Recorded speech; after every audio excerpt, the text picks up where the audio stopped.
Peace. Welcome to the culture right here on the Black Star Network. Folks, we got a great show for you today. Let's talk about the first big conversation, which is around active shooters. There's a new FBI report that has been released saying that there have been more active shooters this year than in past years.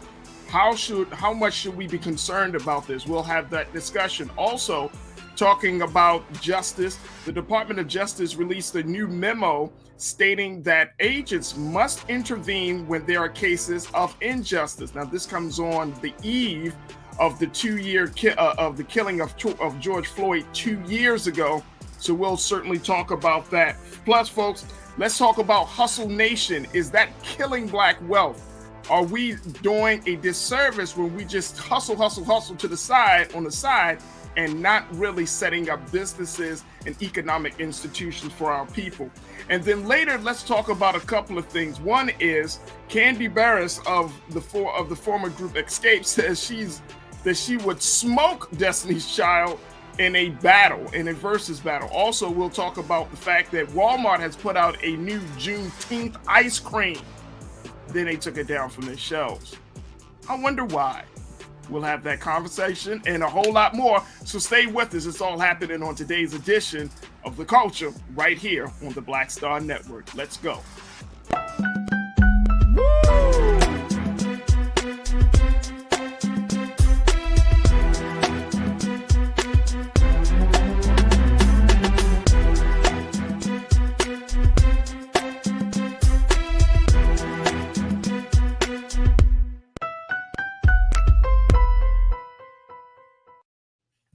All right, folks, welcome to the show. Welcome. Very excited to have these conversations with you here this Tuesday, May the 24th, 2022. Folks, we got a lot to talk about, so let's certainly just jump right into the discussions. The first thing is about a new report that the FBI has officially put out saying that active shooter attacks in 2021 doubled over the recent years. Now, folks, this is coming out as a result of what we saw in just Buffalo just a couple of weeks ago. And now the FBI is saying that these attacks are starting to happen more and more. Violent rampages, as has been reported by the Washington Post, that carried out on active shooters increased significantly in 2021, with 61 such shootings last year. Let me just share with you a little bit of some of the latest findings from the FBI. Check this out here. Check out this quote, folks. In 2021, these 61 attacks occurred on average about every 6 days in the United States. Wow. There were 30 such shootings in both 2018 and 2019. About 1 in 5 of the active shooter attacks in the FBI report was also a mass killing, which is federally defined as a single incident with at least 3 victims. Others killed fewer people, or in some cases, no one at all. In total, 103 people were killed and 140 wounded in the 61 incidents, a tally that did not include any of the shooters. Now, this is coming from the Federal Bureau of Investigations, the FBI, to talk about the severity of this situation. And now we are in 2022, and we're looking at more cases of active shooters attacks, where there might not just be cases of just one active shooter at one place. There might be one active shooter at multiple locations. I want to bring in today's Culture Crew members. Lise Winnie, host of Millennials Anonymous podcast that can be heard on where podcasts are streaming, to be a part of this conversation. And as we answer the question, how concerned should we be? Elise, good to see you as always, sis. How are you this afternoon? I'm doing well. How are you? I'm good. When we look at this situation about active shooters, this is, we're seeing numbers now, of course, from 2021. Of course, they haven't come out for 2022, but we're seeing that there is a rise in this. How concerned are you that this situation may be getting way out of hand, starting this year and moving forward?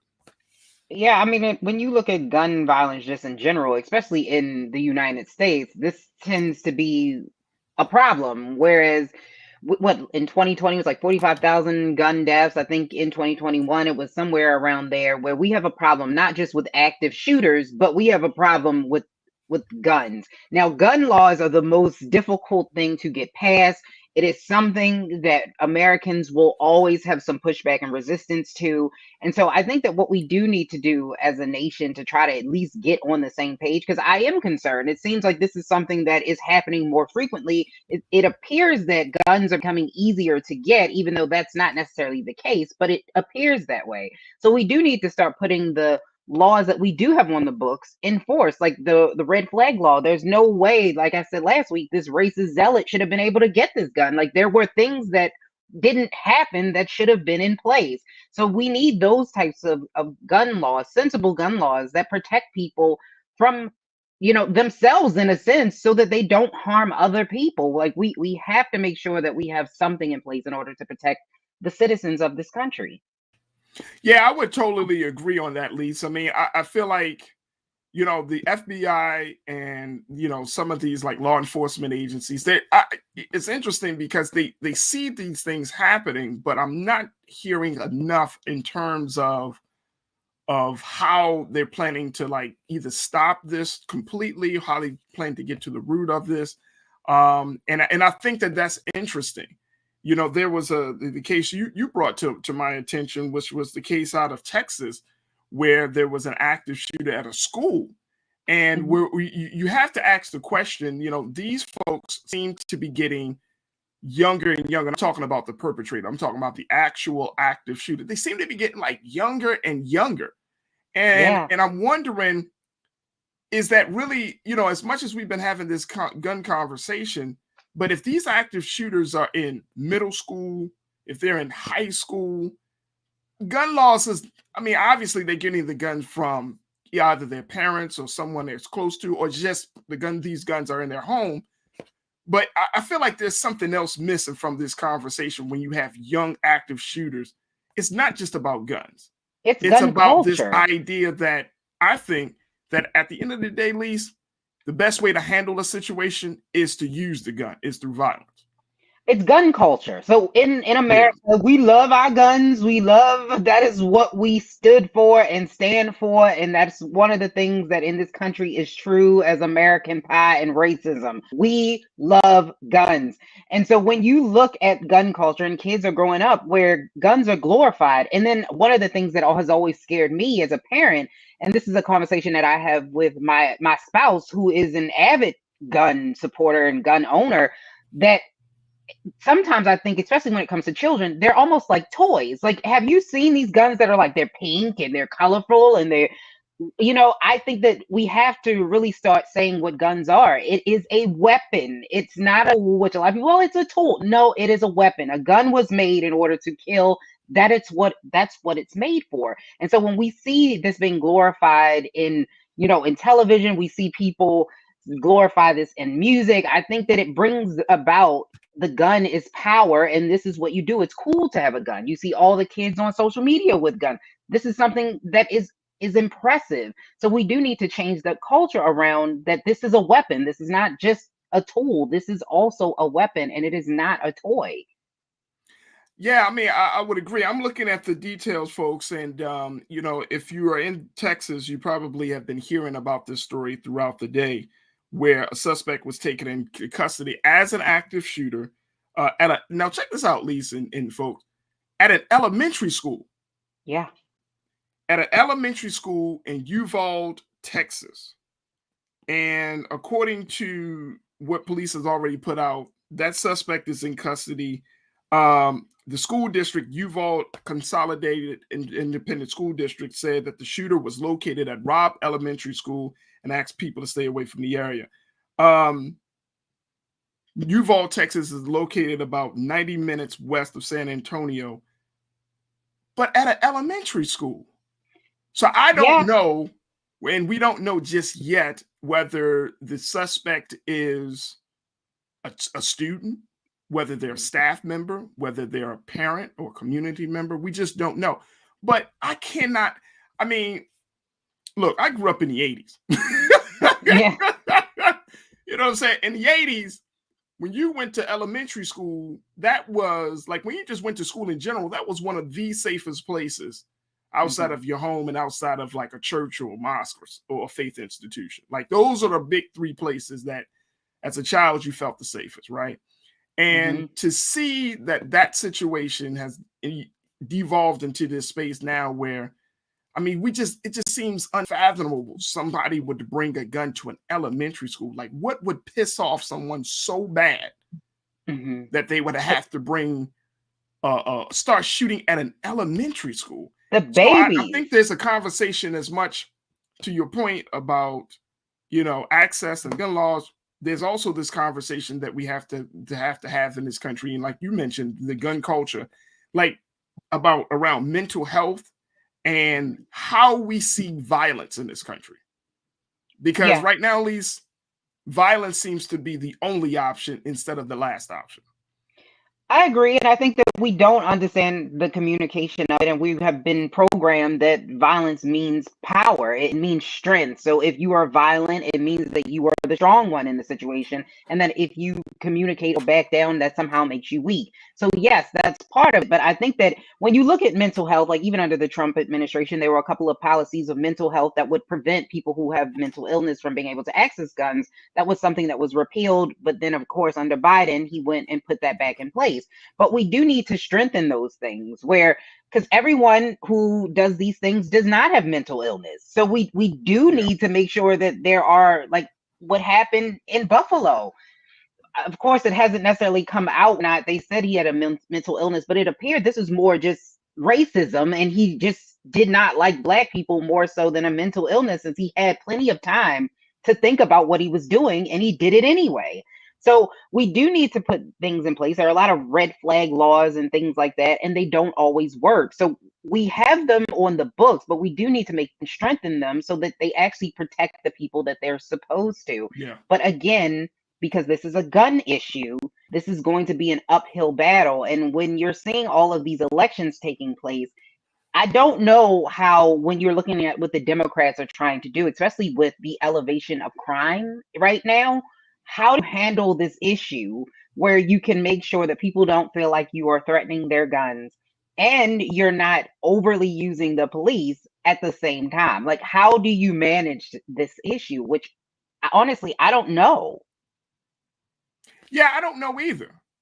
I don't know. I mean, I think culturally we could have some conversations. Like if we're seeing a lot of these active shooter attacks taking place at schools, I think there's some credence to teaching and educating young people about gun violence, gun safety, and most importantly, learning how to deal with your emotions and dealing with your feelings.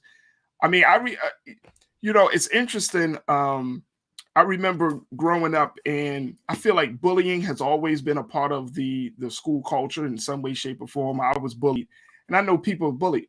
But it never occurred to me that, that in order to get my bully back, I wanted to shoot and kill him.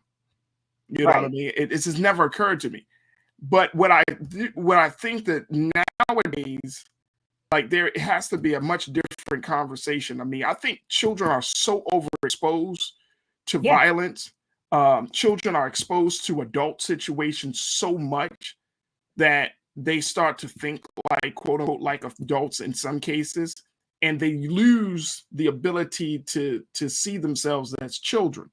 And I may be completely wrong, Lise, but I just find it to be very disturbing when children take on the burden of making adult decisions and trying to deal with a situation. Agree, but I think it also, not even just normalizing it on television, but even us as society. I mean, we do have to prepare our children for something like this to happen, but they have active shooter drills. This is something that they do every single year, and it's almost like it's expected. It's normal, and we normalize it in the way where it's like, no, this is not normal, and this shouldn't happen. You said you grew up in the 80s. I grew up in the 90s. I'm a 90s kid. I'm so sorry to hear that, Lise. I'm an 80s baby, but a 90s kid. But I grew up in the generation of Columbine.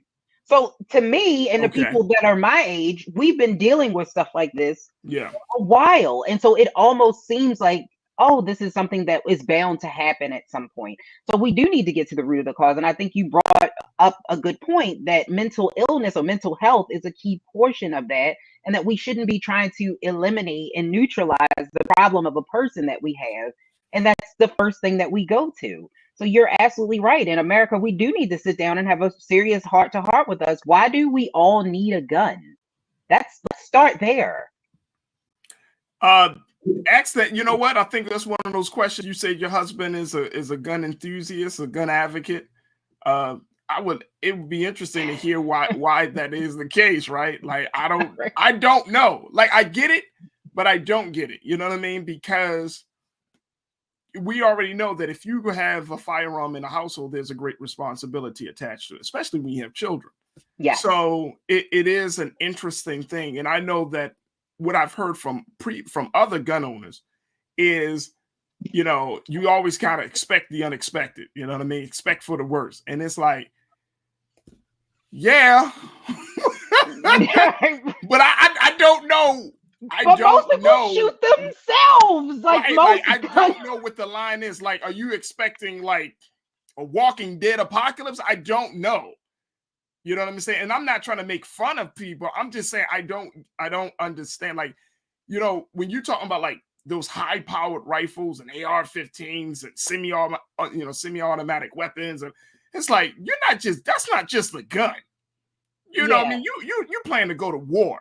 You know what I mean? So I'm like, I don't know. Let me go to some of my comments because folks are checking in, and folks should continue to post your comments on our Facebook and on our YouTube page. Let me kick it off with Christopher Perkins. Christopher, you say, Farajii, these white supremacists have sleeper cells all over the USA. You're right. You know, my idea, Christopher, is to crack down. You know, you go to these governors on these states and you tell them to start cracking down on these white supremacist spaces. I don't think they will do it, but the fact is, if you want to show people that you're serious about shutting down some of the operations of these organizations. But yeah, I'm not doubting that, Christopher. Mike V. Mike said, but an active shooter is not the same as a terrorist attack. What happened in Buffalo was clear and concise. Well, it depends. At least you can jump in any time. I think it can be a terrorist situation like what we see in here in Texas. That's a terrorist style because you are imposing upon the safety of innocent people. Like if you're one and making a statement, it's hard to figure out like, oh, okay, no, that's not a terrorist attack. That's an active shooter attack. Right. You know, I think they both contain elements of terror. I mean, who's going to shoot up an elementary school with children? That's terrifying. It truly is, but the difference really between the two is like the basis of it and why you're doing it. So I would say this. With the active shooter, the reason why we were talking about in the school in Texas, and at the time when they first announced in Buffalo that it was an active shooter, because they had a person who was actively shooting. So they didn't know whether or not this was a terrorist attack yet because they didn't know the motive and they hadn't released that to us of who exactly, how many people it was. It was an internal thing. We didn't know what it was. So when they're using active shooter, most of the time when there's someone who's actively shooting, they start with that. And then it will go to, okay, this was a terrorist attack, or it will evolve. So right now, when we're talking about the active shooter in the school, again, we don't know. I think now it has subsided. You said they got him, right? Because I know this was happening. Yeah, this is a suspect in custody. Okay, so now it's not an active shooter situation. No, so it's not an active shooter situation. But yeah, I mean, so I get it. Like the definition of both active shooter versus terrorist is not dissimilar, of course, in the eyes of the government. But right, you know, I think for the sake of this conversation, they're both terrifying events. Yes, they're both terrifying events. So for the sake of this conversation, it's like I don't know. It's still a problematic. Let me go back to these comments and try to get, make sure we hear as many people as possible. I want to go to Damon, my man, Damon Blissett. Damon said, ghost guns. We had a high school student use it at a school back in March. This was a black guy, a senior. Big issue. Big issue. It goes back to the whole accessibility and accountability of guns. Ghost guns, you know, they can't be traced. They're just kind of out there. Some of them are made. I've seen those on that conversation play out. But I think, again, that goes to a situation, and unfortunately, it's like Damon saying, this person is a black student. You know, it's not a situation where we can just actively say, oh, that's a white guy. You know, violence is so pervasive in this country, Elise. And to your point, violence is so pervasive in this country. The culture of violence is so strong in this country. It's literally affecting everyone. Agreed. You know, we just talked about a couple of weeks ago in California, an Asian man, you know what I mean, just shooting up a church.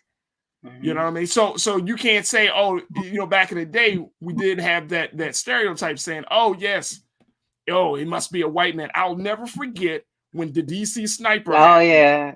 Yeah. And everybody was like, oh, you're white van. That's a white man. That's what a white man would do. And then when we found out it was not just one black man, it was two. And then the one of them had a Muhammad as last name. I remember watching TV and it's like, oh, God. This is not good for us. You know what I'm saying? Right. I mean, I'm serious. I was just sitting there like, John Muhammad Lee Malvo. Oh, God.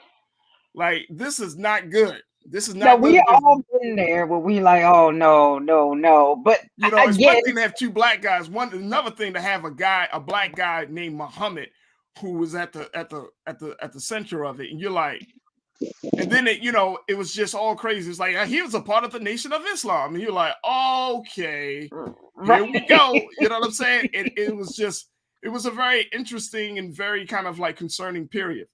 Go ahead. Yeah, and what I will say is that when looking at that, no, we shouldn't automatically assume it. You should not do that, and you're absolutely correct, because I think the definition of what they're kind of like hazy. Yeah, is what they consider to be a mass shooting and what's not considered to be a mass shooting, depending on the organization. But the majority, it seems like in this country, like 53, like it's a weird number. I have to find the exact statistic. Like most of them just so happen to be Caucasian males. Men tend to create or do stuff like this a lot more often than women, and they tend to be Caucasian. So when we're looking at that, when you look at it in, I guess, the traditional sense, it seems like it appears to be more of them. But if we look at it in a broader sense of what is a mass shooting, is a drive-by considered a mass shooting, then it kind of changes the dynamics now, doesn't it? Right. Because the mass shooting as defined by the government is 3 or more people that have been killed. So if you're talking drive-by, then that could certainly qualify as a mass shooting. Wow. Ooh. Let me go to get to some more folks really quickly. Brother King Lee, who checked in, he said, my last year of high school was 1978 in DeKalb County, Georgia. And at that school, some kids had knives, but I don't recall any stabbings. Yeah, different time. That's what we're talking about, essentially, a different time. Let's go to Mike V. Mike checked in and said, look, guns were the instruments of toxic masculinity and Anglo-Saxon hegemony of African and indigenous people. All of such can be traced back to European colonialism. Yeah, I think so. I think you're right on point for that. But that does not take away. Here's the thing, Mike. You and I both know it, brother. That does not take away from the fact that we, as Black people, have now kind of inherited that same mindset, right? And it's hard, Lise. I don't know if we can even have the conversation, like you just mentioned, drive-by shootings. I don't know how to have those conversations about mass shootings in the Black community, right? Because no, we don't traditionally see Black children or a Black active shooter going to a place to start shooting up the place. But we do hear about drive-bys. We do hear about shootings throughout the Black community. We know that Black on Black violence is a very real is a very serious situation. So we do hear about that.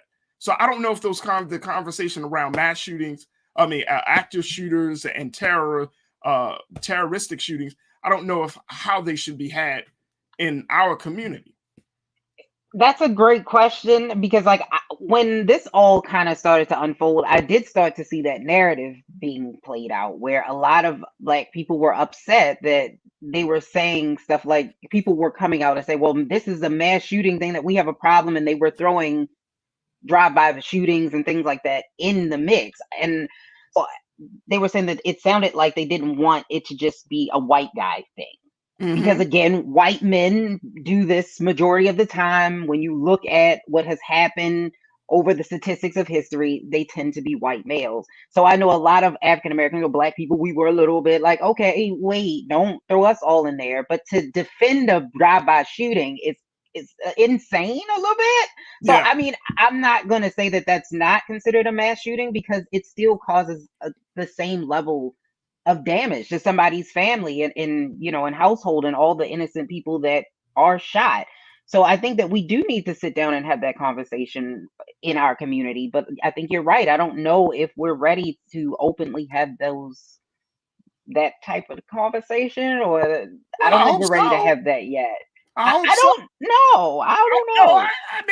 I want us to have that conversation. We need to have conversations about gun violence in the Black community, right? Excuse me. But we also, we need to have it in a sense that if this continues to happen, and we can't have this conversation right now just for the sake of time. Right. If we continue to see Black people shooting and killing other Black people in mass, the way we've been seeing in cities across this country, like Baltimore and in other places, then how do you think the government will start to prosecute these cases? Right? Right. So little Donnell, 16, 17 years old, he goes by and he starts shooting 3 or 4 people. The government or some lawyers might say, well, you know what? Because of the pain that we have been experiencing in the Black community, we might be like, something has to be done. So we're telling our local attorney, state's attorney, hey, y'all need to do something. Y'all need to do something. And then the government responds with, okay, we'll do something. We'll start to say that any young Black person who commits that type of shooting is going to be, their shooting is going to be considered to be either an active shooter or a terrorist attack, or they're going to be seen as a mass shooter. Now the ball is dropped where Lil Donnell, he's not getting juvenile years. Right. He's getting grown man years as a mass shooter.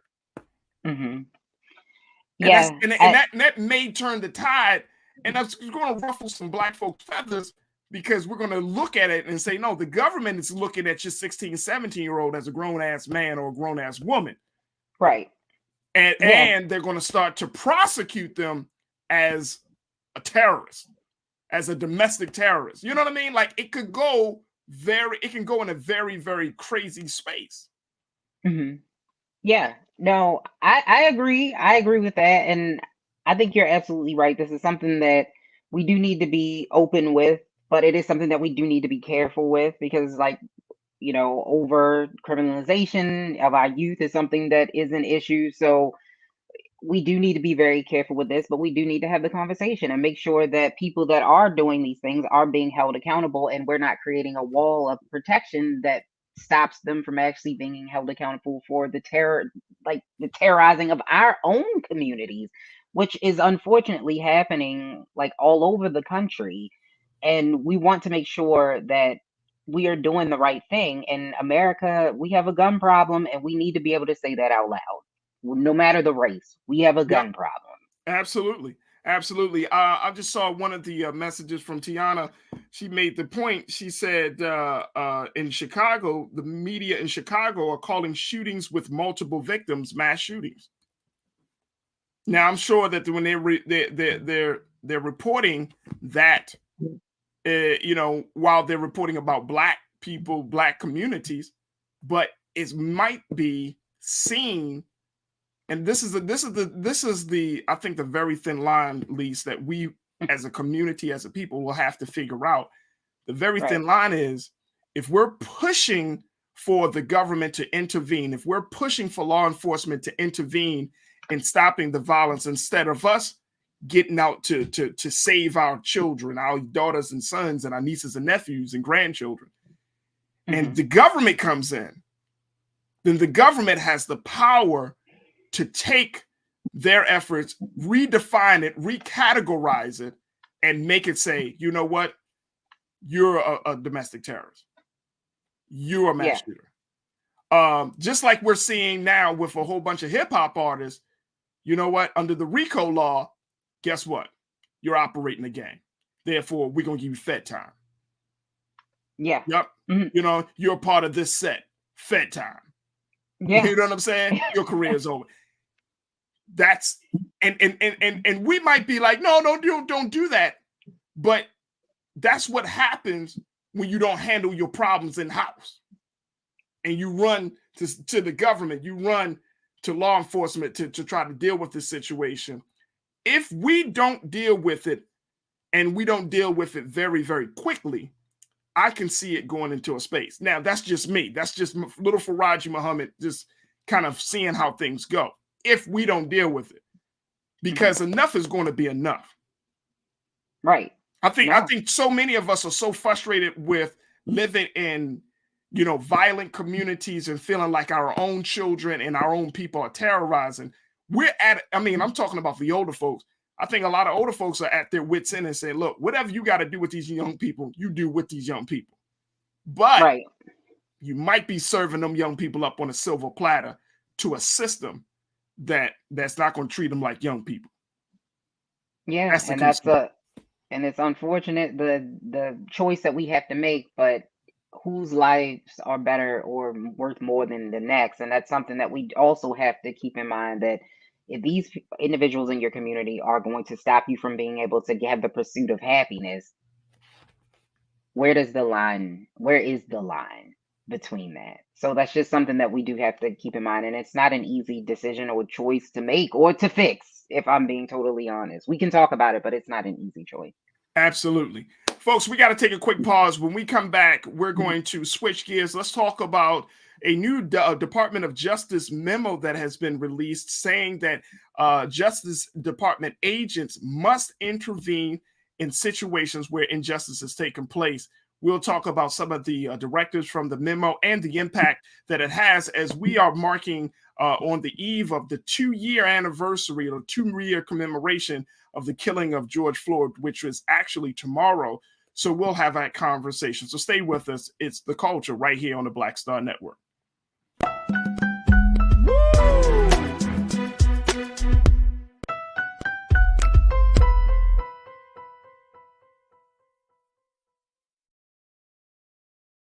Don't you think it's time to get wealthy? I'm Deborah Owens, America's Wealth Coach, and my new show on the Black Star Network focuses on the things your financial advisor or bank isn't telling you. So watch Get Wealthy on the Black Star Network.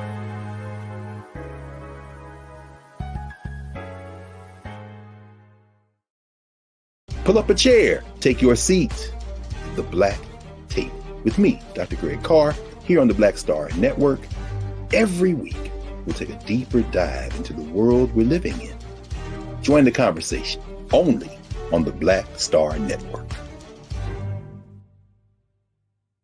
Hi, I'm Dr. Jackie Hood-Martin, and I have a question for you. Ever feel as if your life is teetering and the weight and pressure of the world is consistently on your shoulders? Well, let me tell you, living a balanced life isn't easy. Join me each Tuesday on Black Star Network for A Balanced Life with Dr. Jackie.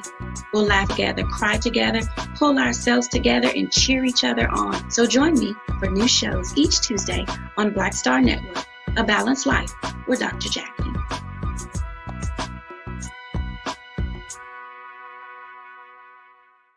It's time to be smart.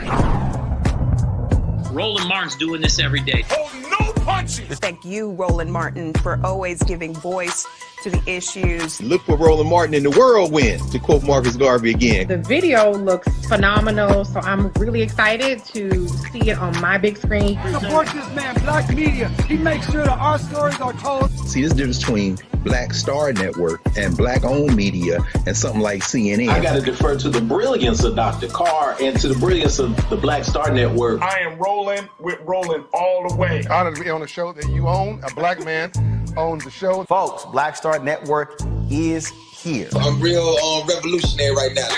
Rolling was amazing on there. Hey, Black, I love y'all. I can't commend you enough about this platform that you've created for us to be able to share who we are, what we're doing in the world, and the impact that we're having. Let's be smart. Bring your eyeballs home. You can't be Black-owned media and be scared. You dig?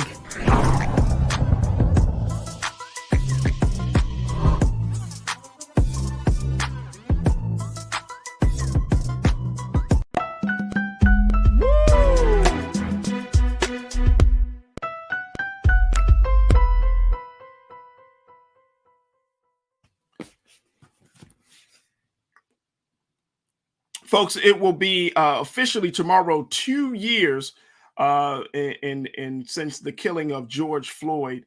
And now the whole country is kind of getting prepared for what has happened or what will happen as we look at what is going on over these past 2 years. Now, I will say that over the next day or two, we're going to do our part to make sure that we have a robust conversation about the various elements of this quote unquote racial reckoning that many people thought was going to happen. And I dare say the racial reckoning has truly yet to happen in this country. There was a brief awakening moment, but does the awakening moment lead to the substantial change that we have been calling for, that we deserve? No. Well, now the Department of Justice is looking to change their tone when it comes to looking at issues of injustice. They put out this memo today, and I want you to take a look at what the memo had to say, folks. This is just an excerpt coming from the Attorney General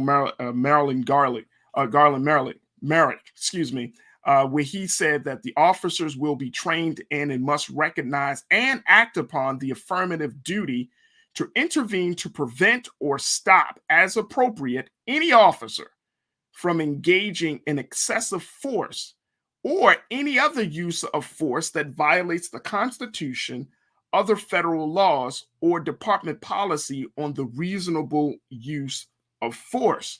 Now, this is this policy, which is slated to take effect July the 19th of this year, does not compel state and local police or federal law enforcement agencies outside of the Justice Department to follow a similar standard, as reported by the Washington Post.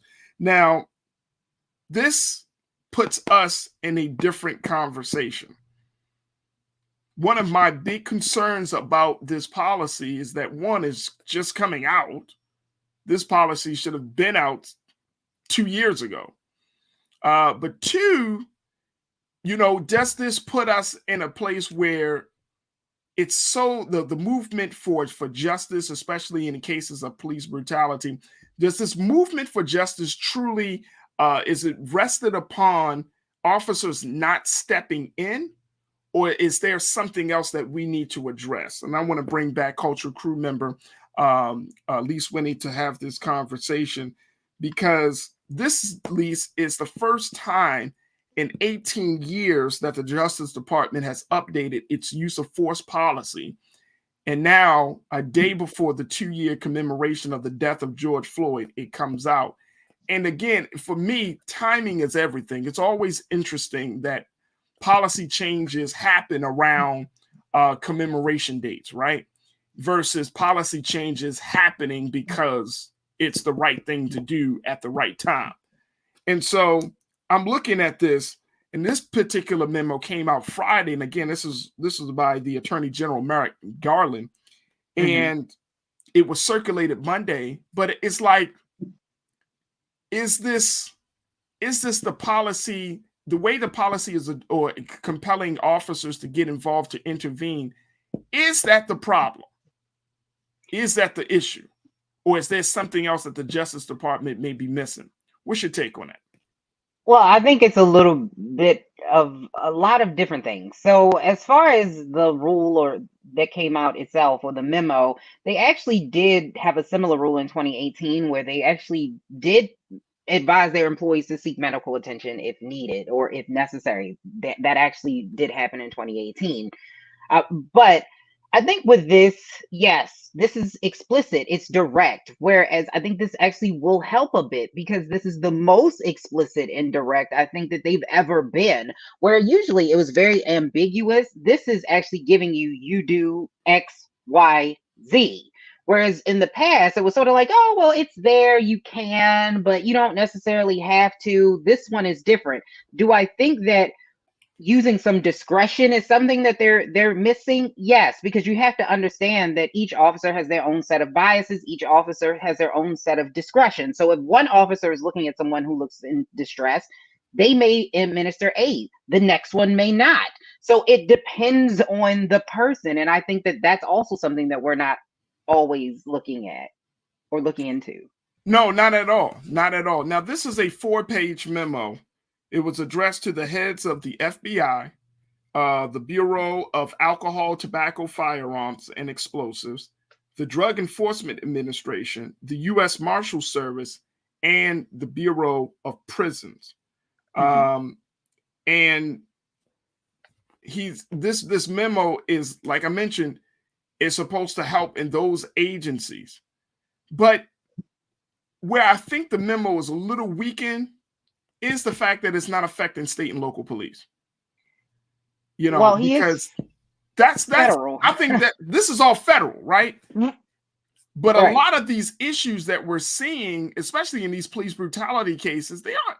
I mean, look, if ATF is busting in your door, most likely you're doing something crazy, right? You know, but if your local sheriff department, if your local police department is busting in your door, they might just be wrong in doing that. Yeah, and I think that so we don't want to confuse the two. So the state and local government is state and local government. This is federal. So they cannot just tell them what to do because that would cause a whole nother big thing with the Democrats and the pushing, people saying that they're pushing this big government. So that's not what the case is. Now, they did say, Merrick Garland did say that he would like this to be used as a template for local, state, and locals in the state departments so that they can actually use it to come up with their own set of laws. Now, as whether or not we will see this being implemented on a wide scale, I don't know, because again, it's state by state, county by county. And that's part of the problem where we have some states and some counties that use no knock, some of them don't. They have different rules and different reasons. So whether or not do we want a universal police force? Is that something that we're asking? Or do we want to continue to be like, okay, Texas has a whole different set of rules than Maryland has. So, I mean, look, and I know that sounds crazy, Lise, but you shouldn't be able to, like, if you drive from state to state, you shouldn't be like, all right, this is acceptable in my state, unacceptable in another state, totally wrong in this state, all good. And you know what I mean? Like you like we don't, like Americans, citizens travel all throughout this country, right? I mean, that's just a normal thing. And it's crazy trying to figure out the laws of a small county that you might be driving through or the laws of a state that you might be living in. And it's like, and I'm not saying that you should have a universal, but there should be some universality in the language. Now, here's the other thing. The other thing is this whole idea that agents must intervene. This has been called upon by, you know, organizations and advocates and police reform advocates for years. This has been the call for years. And it's crazy. It's absolutely crazy that you have to codify behavior when something is wrong in front of your eyes. It's crazy that you got to tell grown ass adults, hey, if you see one of your fellow officers with his knee on a man's neck, you can say something. Like, that's crazy to me. Like, I mean, Like what? I agree. I agree that if you see something wrong, you should say something Hey, wrong. I mean, But if again, it's wrong, it's wrong. So you mean to tell me, like, I'm thinking about the case of Amadou Diallo. You familiar with that case in New York where they sodomized him? And there was a number of police officers there. So you mean to tell me in a horrific case like Amadou Diallo, somebody didn't have the conscious mind to say, this is wrong? Right. And that's crazy, right? Well, they didn't have the conscious mind to be like, we victimized this man well beyond our power.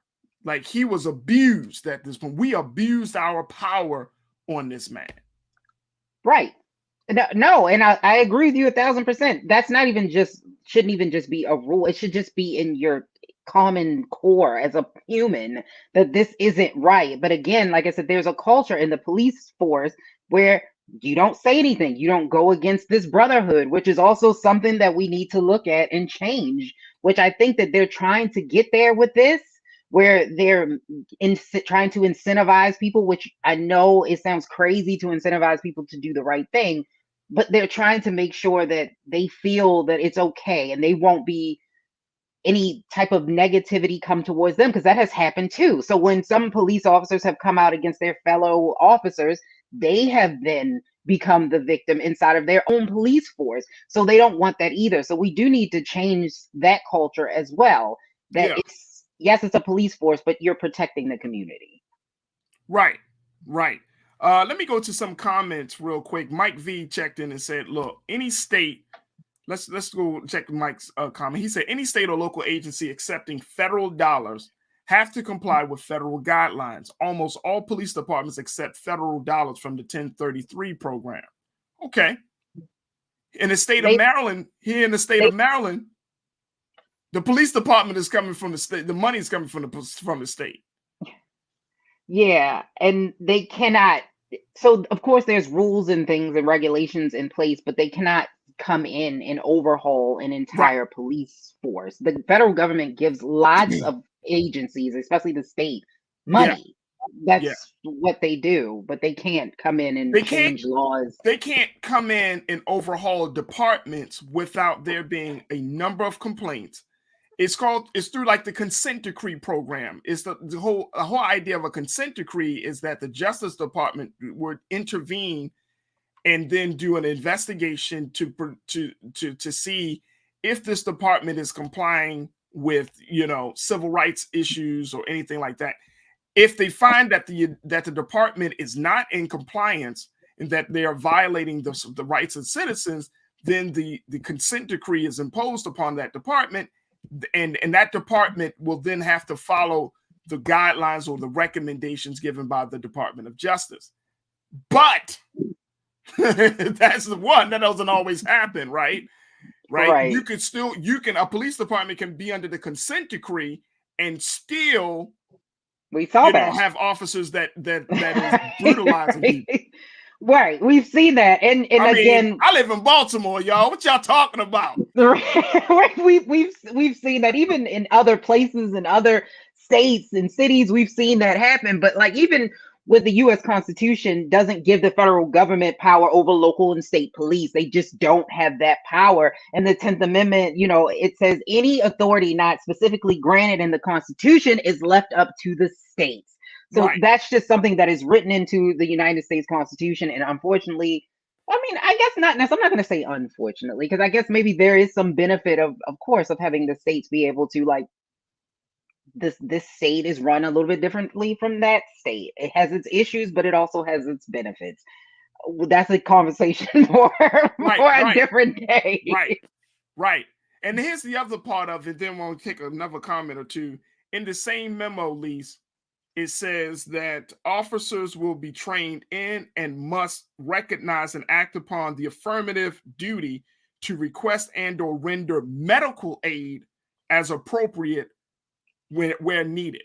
So they basically, this will allow the officers an opportunity to call for a medic in the case. Like, for example, in the case of George Floyd, they should have called a medic. Mm-hmm.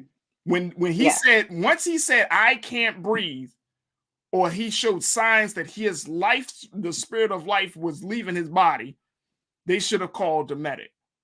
Yeah, but this memo takes it a step further. They said once you've neutralized the risk, which he was on the ground, this is when you start to administer aid. So had this been in place, something like this of course, on a state level or local level, they could have saved his life. So hopefully maybe you'll have more states say that they will do this, because like he said, use it as a template. We'll see what happens.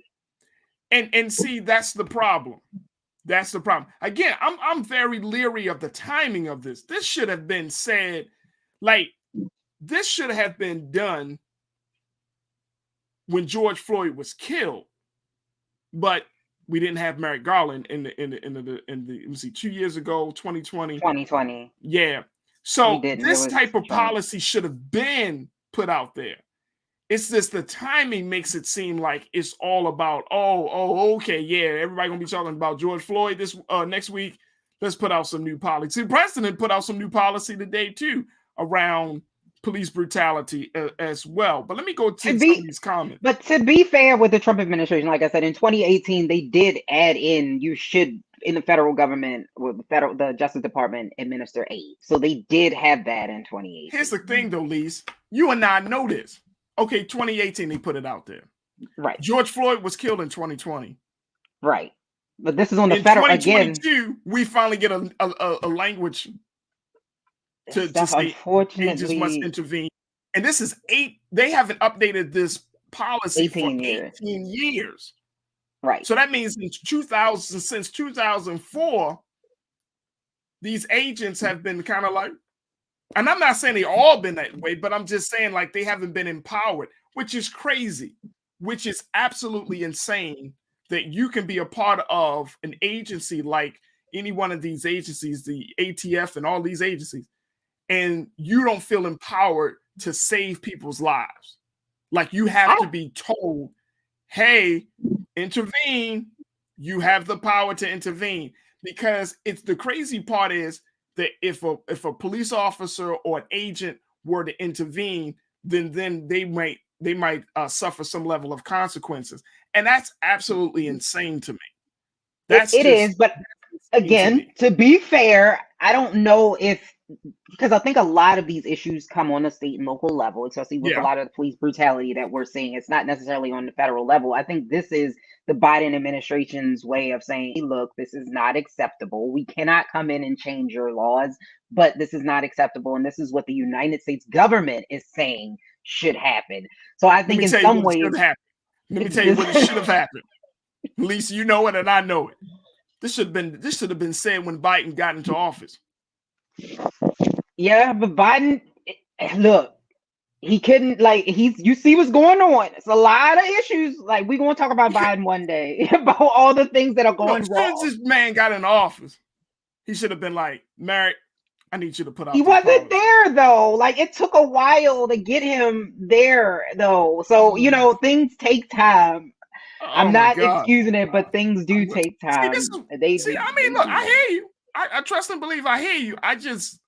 This is why people get dissuaded and disappointed with government. Because government come out with a policy that the people, that the citizens, that all of us been like, oh, for real? You finally caught up to our pain. Right. I mean, unfortunately, the bureaucracy in DC does this. This is how DC works. All right. Let me just say this very quickly. And very quickly, Nisa 1971 said, Farajii, wow, this reminds me of Dr. Carr. The U.S. ain't no real country. Where else in the world where the laws in the same country change based on the next province, town, village you drive into? A lot of countries, actually. So I was like, let me tell you, I remember years ago in school learning that sometimes state laws are even more powerful than federal laws. Yeah, no, that is what I'm saying? And to me, that never made sense. I was like, oh, I thought the federal and national government was like the all in all. Nope. And folks, that's why I always say, if you live in a certain state or you plan to move to a new state, make sure you understand how that state is operating. Make sure you understand who's in charge and how their laws are, because you might be so like, oh yeah, this state got everything that I'm looking for and I need. Then you look at the laws, you look at how they operate, you look at how they treat Black folks, you like, damn, wow. Yeah. Makes you want to rethink some things. But that's democracy. This is the price that we pay for democracy, where there are differences and things take a little longer because we live in a democracy. I would not want to live in any other type. I get it. I feel the same. Let me just say, before I even agree with that, I need to visit some more places around the globe. I'll give you that. I just need to visit. I know, like Brother King Lee, one of our loyal watchers, he doesn't live in the country no more. He always talk about, look, man, I'm out of this piece. But I would need to see how other places are, because we're behind in a lot of ways. And I'm not talking about technology, and I'm talking about just in treatment of people. Very quickly, before we take our next break, I wanted to give an update on that situation in Texas. It looks like, as has been reported, that there has been a number of people injured in today's school in the school shooting. CNN had reported 2 dead and 14 injured in that Uvalde, Texas school shooting. So we will certainly keep folks posted about that. But as of right now, 2 have died as a result of that shooting and 14 injured. So our prayers and our hearts and our condolences go out to the family of those who have been injured and to the victims of this crazy mass shooting in Uvalde, Texas. Folks, we got to take a quick pause. When we come back, let's continue to have the conversation. Is Hustle Nation killing Black wealth? We'll talk about how businesses, Black businesses that are being run under the table, might be doing more harm than good to building economic wealth for Black communities and families. So we'll have that conversation. So stay with us. A lot more in the next hour of The Culture here on the Black Star Network.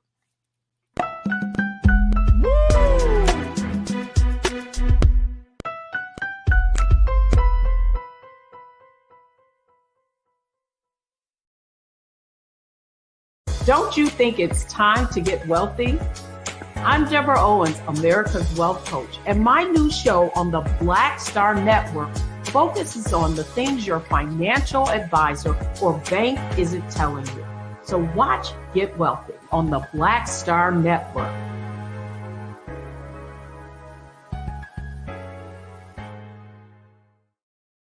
Hi, I'm Dr. Jackie Hood Martin, and I have a question for you. Ever feel as if your life is teetering and the weight and pressure of the world is consistently on your shoulders? Well, let me tell you, living a balanced life isn't easy. Join me each Tuesday on Black Star Network for A Balanced Life with Dr. Jackie.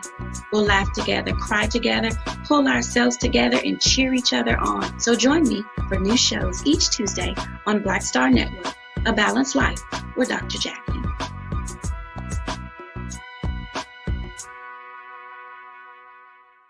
Pull up a chair, take your seat. The Black Tape with me, Dr. Greg Carr, here on the Black Star Network. Every week, we'll take a deeper dive into the world we're living in. Join the conversation only on the Black Star Network.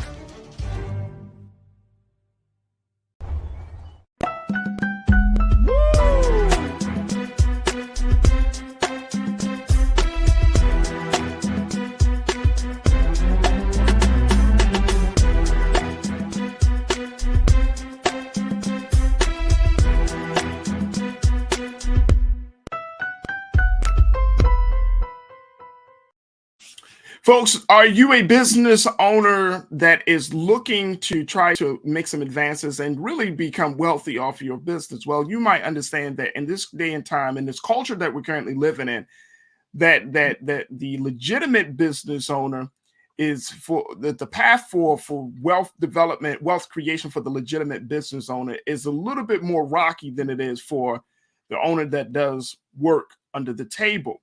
So tonight we wanted to ask the question, is the hustle nation killing Black wealth, Black economic wealth? And I wanted to have this conversation with our culture crew member, Lise Winnie, who is an entrepreneur. She is, working in the media and understands the many, many dynamics of this situation, as there are a number of conversations and really a number of studies, Lise, that show that Black businesses are failing at a much faster rate than white businesses. And a lot of it is due to the fact that Black business owners aren't taking the proper steps to ensure their business success. So talk to us a little bit about this idea of hustle nation. I thought this was very fascinating. Is this the whole thing around just kind of doing some side work and thinking it is going to be that business that's going to take you to the top?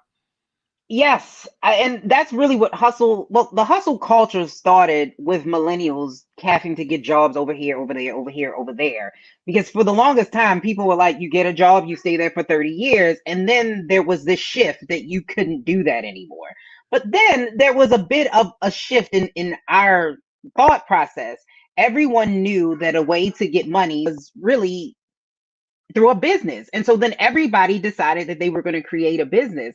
The reason why I feel like this is what's like the downfall to Black wealth is because we've never really been taught or known how to run a business. So a lot of us just see, and then we just go into business without having the background. And of course you have discrimination. My dog is going crazy right now. I don't know if you can hear him, but it's a lot of things that are causing people to fail at business that shouldn't be. And so when we are thinking about capitalism in the way that it is, it's preventing so many people from being able to really excel and thrive because we don't understand how business works. And there's no one teaching you the actual ins and outs. People tell you about the LLC, but they don't tell you about the behind the scenes. Like even when I saw recently, I don't know if it was Spelman or it was a school in Georgia or somewhere. I don't remember what it was. And the CEO, who is so dope, of Slutty Vegan, she's amazing, gave them all LLCs. And everybody was like, she was like, you're going to leave a business owner. And everyone started to applaud. And then I kind of went,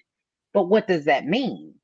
So when you have an LLC, I don't think people understand what that actually means in order to be a business owner. So when we this culture where you have to constantly make money, and most businesses fail, we've got to have backup plans too. And I think that's like to the detriment of a lot of Black people, because this is all that they're showing is the face value. I'm not saying necessarily in her case, but in a lot of the cases that we see, when you see all of the people on social media and Instagram that show you can work 2 hours a day and make $150,000 a minute, and you're like, oh yes, me. Right. And that's not true. Right. And you know what? It makes me think, Lise, one of my mentors, he always talks, and he's an entrepreneur. I mean, but he always say that anytime there's the promise of making fast money, never take it. Because most of the time, fast money is connected to illegal avenues, illegal means to get it, right? Like and I think that's the other thing about growing, quote unquote, growing a business, is this idea, like, there's a lot of patience that's required. There's a lot of commitment that's required. There's a lot of planning that's required. And when you do have a business, you do have to, expect that it's going to take time. Now, I was thinking the same thing when I saw the founder of Slutty Vegan and the sister, and she was like, yeah, you get an LLC and you get an LLC. And I'm not making fun of her, but I'm just like, what does that mean when you're dealing with a situation, when you're dealing with a business landscape where so many of our people are falling flat? And I want to just kind of just highlight some studies around this whole situation, because there was a doctor by the name of Dr. Lou Marino with the University of Alabama. He headed up a research project, and they looked at the systemic problems that are making it harder for Black businesses to succeed in Alabama. And they found that the failure rate of a business over 18 months is 20%, but for Black-owned businesses, that's 80%. Yes. Also, about 90% of Black businesses in Alabama are non-employer business. So one of the things he said is that if we can make a difference and help those companies survive, help them grow, we can create jobs. Take a look at this, folks. He was the thing is that people there wanted to know what specific things it could do to help those businesses in the future. And that's what it is. That the failure rate of a business over 18 months is 20%, Black-owned businesses to 80%. You want to know how to help make a business thrive? Then help to build that business. And I think that to the point of the whole hustle nation thing, which I see now, I'm going to use this all the time, Lee. So, you know, but the thing that I think that's attached to it, like this culture that you can be this one man or one woman band, right? It's like you can do it all. Yeah. And I hate that culture. Like, you know, people might say, oh, Farajii, you got a show. Like, no, I don't have a show. We have a show. Because I'm not taking full ownership for the behind the scenes. I don't do all of the technical stuff. And we know there are conversations about what we discuss. I mean, there are people that make this operation work. And I think that in this today's time of individualism and how we perceive culture, one person wants to get all the credit. We wants to get all the praise and the adulation, but it's impossible for one person to do all of the work. Yeah, and I think that it's also true. And I think that it's also that we didn't have anyone in our family, especially for a long time. A lot of people, not everyone, let me not say that has ever done this. So a lot of us are doing this as we go. And with the hustle culture, we do need to look at what it means to be successful. So we're only looking at, okay, if you can't buy a Birkin bag, then it means that you're not successful. And so this is where it creates that constant, we have got to be moving constantly. And I think Denzel Washington said it, that don't confuse movement with motion. Like you really can just be moving in circles. And I want that for people that are actually doing things and Black people to create businesses. I don't want them to not do it. I just want more of them to be successful. Because like when you look at the statistics, it's very stark. Like 8 out of 10 Black-owned businesses fail within the first 18 months. Most businesses last about 5 years. So we are not even lasting that long. Not to mention, we already have racism. Black people don't get funding like white-owned businesses do. And so we're already at this uphill battle and we don't have the knowledge to do it. So I don't want people to kind of like hustle themselves into debt, because just because you create a business doesn't mean that it's going to be this big, illustrious, multi-million, billion-dollar conglomerate. And sometimes, I mean, and that's okay. Like if you are able to take care of yourself and your family, that is okay. And so I don't want people to think that I'm saying don't create businesses. That's not what I'm saying at all. But we do need to be prepared, because a lot of them fail because we don't have business plans. They're not really thought through. And more of us do need to get in different industries, which is something like in tech.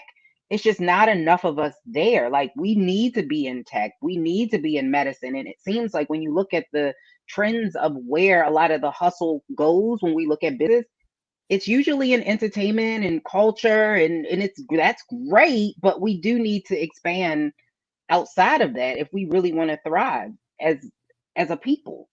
I mean, yeah, like the pushback that I have, one of the things I hate the most, least about the whole hustle nation culture is that, you know, I'm self-made. I think that is one of the most. It is a lie. It's a cardinal sin. It is a lie. It is such a lie, right? And people, you know, we hear this in popular culture, right? We hear I'm self-made. Nobody is self-made. Yeah. I mean, let's think about this. You mean to tell me, one, you are doing something so out of the pocket and extraordinary, nobody else has done it. What are the odds? Please. Yeah. And we've all had help. Like the way I sell cars, I'm self-made. So nobody else sold cars. Right. Nobody else did hair. Nobody is selling products. Right. So you mean to tell me no one gave you a shot to learn the business? Right. Nobody introduced the idea of the business to you. Your family never said, "Oh, okay, so you working on your business thing. Let's give you some time and space to do that." If you're with a significant other, your significant other didn't support you in your business endeavors. Yeah. Yeah. But you self-made. Right. So you did this all by yourself. The loan that you got to start your business, if you got a loan, was not given to you by somebody who has some faith in you that you can make your business real. Come on. Yeah. I agree with that. And we do need to work together. I think more people don't want to do that because a lot of people do want your name in the marquee, which I get it, but I'd rather help a team than fail by myself. Like, that's just my own personal stance on that. So I wish that more of us would help each other, because I honestly think that is the key. So we need to be able to teach each other what we know. And I think that will help with hustle culture, because then we will be able to understand that we do need each other in order to succeed, and that we also are getting the information that we need so that we don't fail. And I was seeing some of the comments where it was saying that Tesla didn't make its first profit until 18 years. I have no idea if that's true or not, but he had the benefit as a white man who came from, I think, like Apple. I think that's where Elon Musk came from. He has the benefit to be able to fail, even if it didn't turn a profit. A lot of Black people don't get that. Don't have that. You don't get that. We can't. You we don't can't get that. do that. You do not get the luxury of failing if you are a Black business owner. Let me rephrase that. You don't get the luxury to fail and then bounce back. If you fail on somebody else's dime, i.e. the bank or family, guess what's going to happen? They'll be like, you know what? It's time for you to get a job. Get some money from your family to start your business. And guess what? And you fail. You're in your first 18 months, you're trying to figure it all out. Your money gone. Be like, man, I need some more money. It didn't jump off. Oh, it didn't jump off. Well, therefore, I think you need to get a new job. It's like, the bank say, oh, you didn't turn a profit this year.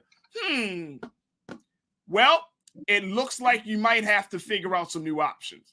Like, there is you don't get a second, quote unquote, a second chance. And I'm not trying to just, I'm kind of being a little facetious, but the point is like Black business owners have to take on bigger and much more complicated challenges. And that's one of the big things that I'm seeing right now. Like, there is a reason why the fast hustle nation dollar is more appealing than the long, slow, legitimate business dollar. Agree. And people will say it, like, just say it. Like, I want to, if real quick, Lise, somebody said, and I think it's B Dizzle. Let's show B Dizzle's comment real quick, because I think it speaks volume. B Dizzle said, businesses need people to grow and run. If you are one person with a business, you're self-employed. You're not just self-employed, Dizzle. You're just self. It's like, that's all there is, bro. But you're absolutely right. You're absolutely right. I don't care if you're running a barbershop. If you're running a nail business, a cosmetology business. I don't care if you're running a food business. If you don't have 2 or 3 people, I mean, that's going to be very, very hard for your business to grow. And I think we should, if we're talking about building Black economics, Black wealth, and really getting to a place of Black economic sustainability, we got to teach our children, Lise, that one person at a business is not the business. Right. And you can't grow like that. You're absolutely right. In order for you to grow, you do need to add in people. But when I think it was Black Enterprise magazine, they did a study. Well, they didn't do a study, but they reported on a study that actually was done by the Prosperity Now Institute, that the median Black wealth for Americans will fall to 0 by 2053. That is a scary statistic. And we don't want that to happen. And, for the longest time, the great equalizer was supposed to be education. And now I think it's this business. So I don't want us to fall into the same trap that we did with education, because now that Black women carry the most amount of student loan debt, I don't want us to fall down that rabbit hole. So if we're going to do this, we do need to really focus on getting the education and the knowledge and the research, and then also working together so that we understand that in order to grow, we do need to work as a team. You need a team. And I understand that it's hard to trust people, especially when we've seen so many things happen. It is very, very hard to trust people. But in order to do that, you have to bring in other people in order to grow. Yeah, I mean, look, trust and believe. You got to, I work with my wife on her business, and it's still a team effort. We still, she still has to bring in, extra hands, whether it's their volunteers or whoever, friends and family when we do different events. And it's like, you need a team, and you should not get into a space where it's okay. You're happy with being or just doing the bare minimum. If you really look at it, if you really look at this, and I'm sure many of you entrepreneurs watching today, for example, that you really don't turn a profit within the first year of the business, right? Like, just because you might got a couple of $100 off of this deal or that sale or whatever the business is, and then you go out and blow it. Right.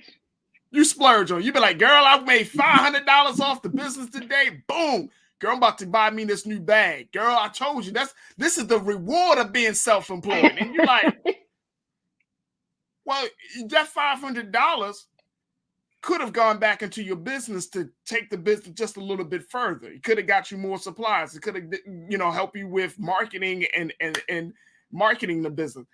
But if it's just that type of situation, your business should be a situation where by the time you finish paying everybody, taking care of the expenses, right, buying all the necessary resources, and you're able to turn a profit, then you can say, all right, I turned this profit. If you can start legitimately paying yourself a decent wage as a result of the work that you put in for your business, then you can say, yes, I'm getting to be a successful business owner. Like, if you can legitimately cut yourself a check every 2 weeks, right? Every 2 weeks, or you might be able to cut a check every week. Right. But if you can cut yourself a check after everything else has been paid for, it's one thing. It's like the same way as you operate your household. You know that if you bring in money in and you paid all the bills, you put something in savings, then you can give yourself a little, say, all right, let me treat myself a little bit. But the problem is we look at treating ourselves first instead of they say pay yourself first. They say pay yourself first. I think some people might take that, literally. But I think you mentioned a great point about that. And I think it goes down another pathway. When I also say with hustle nation or hustle culture, it's okay if you don't own a business. Like, that is okay. And I think that that's another thing with the hustle nation, is that everybody everybody needs a business. To be totally honest with you, everybody can't run a business. Everybody's just not built to do that. Everybody's just not, like you said, run out and buy a bag after your first sale, probably not a business-minded person. So you do need people in business that belong there that can help you. It doesn't mean you can't make money. It doesn't mean that you can't invest well, but it's okay if you don't have a business. It doesn't make you less successful. All right, and I agree. Let's go to the comments. Folks are just checking in. And also, folks, as we're having this conversation, we're keeping our eyes on this situation down in Texas with the school shooting. There's some like, disparity in terms of the number of people that were injured versus the number of people that have been unfortunately lost their lives in this situation. So I'm going to do my best to keep our eye, we're just keeping up to see how things work out. But back to this conversation, though. Look, let's go to Belinda. Belinda said, the penny candy lady became the wealthiest woman on my auntie's block, one penny at a time. I would love to Amen know to the story. that. Now I'm just curious, who the heck is the penny candy lady, right? But where's she at now? We need where's her. she at now? She might be living in Florida someplace on the beach. Like, We need her. after 40 years of penny candies. Yeah. Hey, Belinda, you have to tell me the story of the penny candy lady, because I'm intrigued. I'm trying to figure out how can I sell some penny candies. Taylor said, entrepreneurs. Let's bring up Taylor's quote. Entrepreneurs often have a vision and lack the detailed knowledge and skills. College may not be required, but you do need to study and know things very well. That's true. That's true. Let me just say this, folks. If you're serious about going to business, there's nothing wrong with going to a community college and learning some business courses. Amen. I'm saying this like seriously. If you are serious about it, whether it's business management, get some business administration, go to school for this stuff. Stop thinking. And this is why I think this will help to kind of alleviate the high failure rate of Black businesses. Stop thinking that you know what you're doing. Like, become a student in this to say, you know what, because guess what? The way business was done 25 years ago is totally different now. You'd be like, well, my uncle taught me how to run a garage. That was 25, 30 years ago. Now, if you run in a garage with a different type of car and different type of policy, and you talking about you want to employ people, and you got to understand sexual harassment to this law and that law. I mean, it requires a lot of time. So that is also. Davey checked in and said, hustle culture going to continue to expand long as that minimum wage stays frozen. I agree, but we can't fall into, because getting into hustle culture is not going to get you out of that, especially if you don't know what you're doing. Like, if you don't know what you're doing, you're going to get yourself further in a rabbit hole and more into debt. So I agree with you, Farajii. I got one better. Instead of spending, if you don't need to go to community college, network.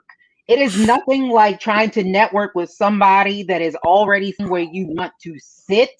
Talk to people. And I think that's the part. We don't want to be the person in the room that doesn't know what they're talking about. I love that. If I don't know what I'm talking about, that means that I'm sitting around some great people. I don't mind asking people, hey, how did you do this? Can I sit with you? Can I ask you this? That's one of the things that I think that is missing in hustle culture. We have to be able to communicate and talk to other people. No, I agree with that wholeheartedly. And that's why I said, like, you know, it's your uncle, your aunt, a person that you love and respect can serve as a mentor. But just keep in mind that the time that they opened up businesses was a much different time than the way businesses are done today. A lot of businesses are based on online work, right? Like, people, we shop online, we do a lot of stuff. Hell, we buy cars online. Yes. So if you don't understand e-commerce, if you don't understand the very technical details of setting up a site, selling things, the best way to do it, and especially if you're doing, like, you know, I see a lot of young people getting into like a space of fashion, lease, and I'm sure you see it. Everybody got a clothing brand. Yes. But if you don't know, I mean, just something that's simple, and this is something I learned from my wife, like, you might just say, okay, all I got to do is put my logo on a t-shirt. Well, it's not that simple, because one type of shirt, and I'm saying the actual quality of that shirt, the textiles and the fabric of that shirt may not be the best compared to another one, right? There's a reason why you can go to some of your major clothing retail stores, like, I don't know, you go to the Gap, or, you know, you might go to, and when you buy their clothes, they charge you a lot, but because of the quality of the clothes, you like, nah, this is worth it, because I've had this shirt for 3-4 years. Nobody want a faded shirt with your faded ass logo on it. You know what I mean? Talking about after this one wash. You like, you don't do your business no good. Right. If your logo is fading after 2 washes, and right, you're like, I'm a Black-owned business. You're doing the culture wrong and dirty, man. Stop doing it. Right. I agree. You gotta have, but again, that's another conversation. But you gotta go to school for that. Day. Here's the thing. You got to go to school for that. If you don't understand that if you're making clothes, you got to understand, okay, textiles and fabrics, like you have to have an understanding of the science of that before you just say, all right, let me just buy some t-shirts and iron them on. And then, or you get it from one of these online places. You buy the clothes for $10, $15. Then you sell it for 60. And I know what y'all be doing, Hustle Nation. I know what y'all be doing. Or less. Right? And then somebody, hey, look, there's always that one person. My wife was that one person be like, girl, how much you spent on that? Girl, I bought this from a boutique shop online, $65. You be like, I can go to Boohoo and get that for $15. Right. I can go to Shein. Right. Y'all ain't think I know the brand. Ali. But you know what I'm saying? Like I could go to a different place and get that. But you gotta understand that. But again, if you're not knowledgeable of those things, then your business is going to fail. Agreed, 1,000%. And if you can't go to school because we all can't afford it, there's ways to learn it. Like it's just a matter of you have to put in the effort in order to learn your product. And one day we'll have the conversation of the know your worth thing, because I think that's also hurting some people more than it's helping. Because like you said, with the quality, you can find somebody that'll buy a straw from you for $1,000. But will most people buy a normal straw from you for $1,000? The answer is no. So you do need to know how much stuff costs in order to actually make any money. So hey, look, it's a lot of things. Hey, look. Yo, I love this show. The people that watch it, man. Look, Mike said, cat selling mixtape CDs with Sharpie marker titles on it.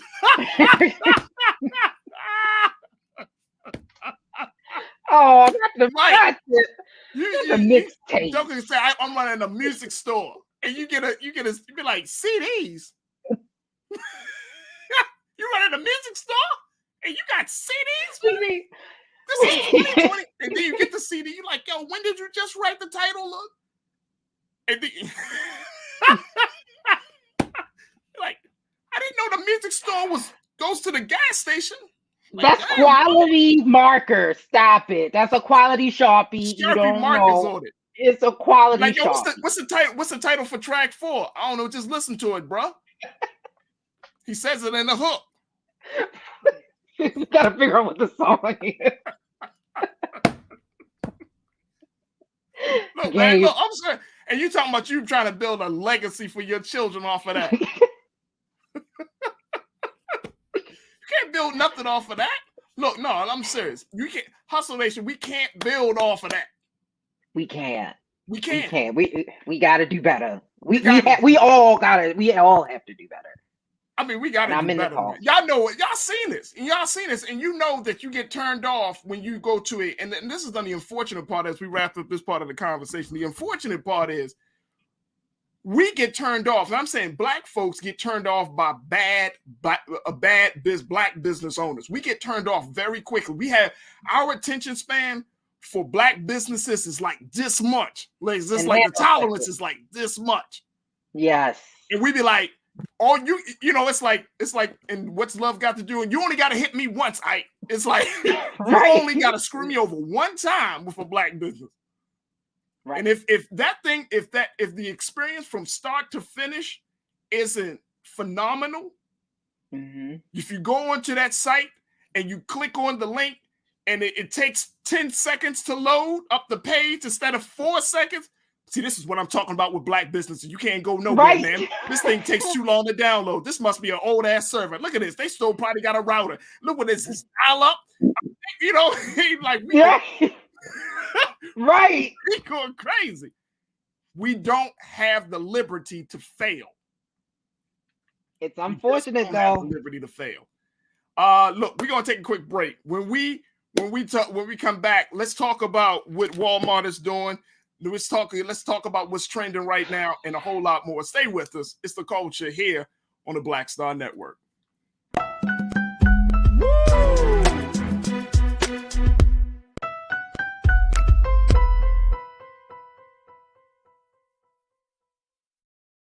Pull up a chair, take your seat. The Black Tape with me, Dr. Greg Carr, here on the Black Star Network. Every week, we'll take a deeper dive into the world we're living in.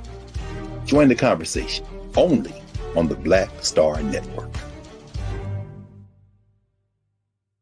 Don't you think it's time to get wealthy? I'm Deborah Owens, America's Wealth Coach, and my new show on the Black Star Network focuses on the things your financial advisor or bank isn't telling you. So watch Get Wealthy on the Black Star Network.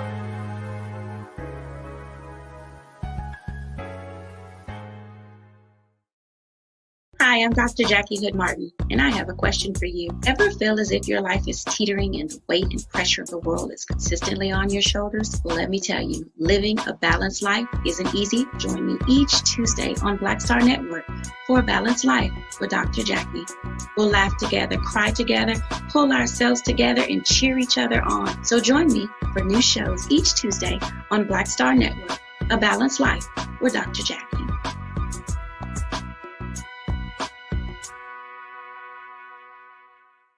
It's time to be smart.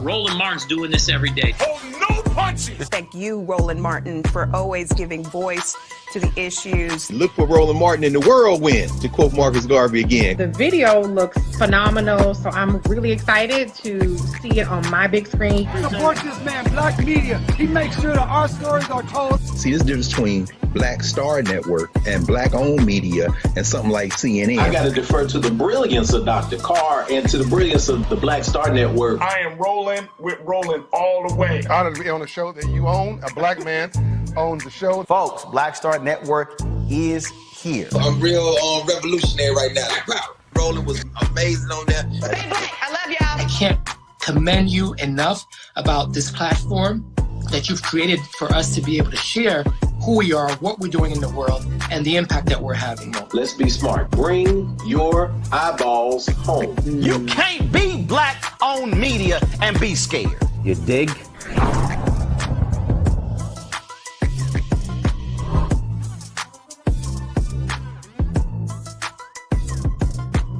It's time to be smart. When we control our institutions, we win. This is the most important news show on television of any racial background. Y'all put $2, $3, $4, $5, $10, $15, $20, $30 on this and keep this going. What you've done, Roland, since this crisis came out in full bloom. Anybody watching this, tell your friends.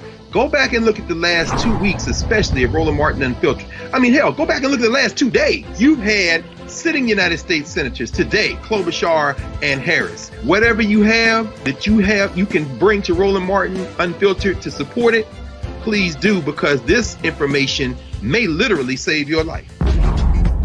Watch Roland Martin Unfiltered daily at 6 p.m. Eastern on YouTube, Facebook, or Periscope, or go to RolandMartinUnfiltered.com. Support the Roland Martin Unfiltered Daily Digital Show by going to RolandMartinUnfiltered.com. Our goal is to get 20,000 of our fans contributing $50 each for the whole year. You can make this possible.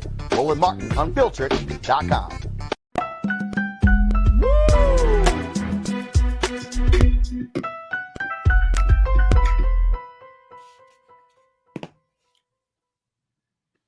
All right, folks, welcome back to the show. I wanted to kind of talk about some of the trending topics and trending issues that people are talking about. But before we get to trends, posts, and doing the most, there was one conversation that really kind of got my attention. And Lise, you brought this conversation to me as well, joining by Culture Crew member Lise Winnie. And we're also joined by other Culture Crew member, Iman Heath, who is an entrepreneur and activist. Iman, good to see you. How are you, sis?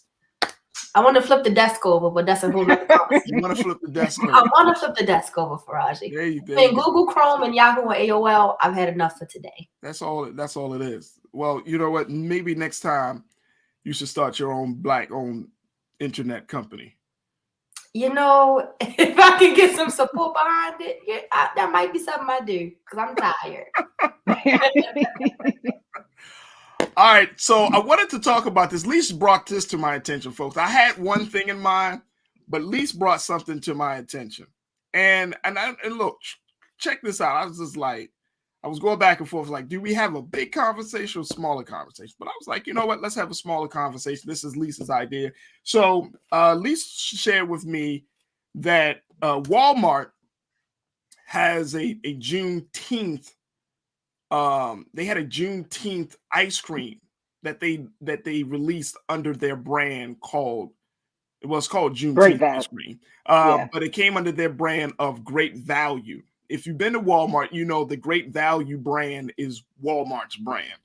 But they had a Juneteenth ice cream, and apparently this ice cream was so offensive that Walmart decided to take it off the shelves, calling for us to ask the question, you know, when you're talking about commercializing off of Juneteenth, like what is the boundary when you commercialize off of Juneteenth? Now, here's the thing about this ice cream. Take a look at that. Look at this. Look at this, y'all.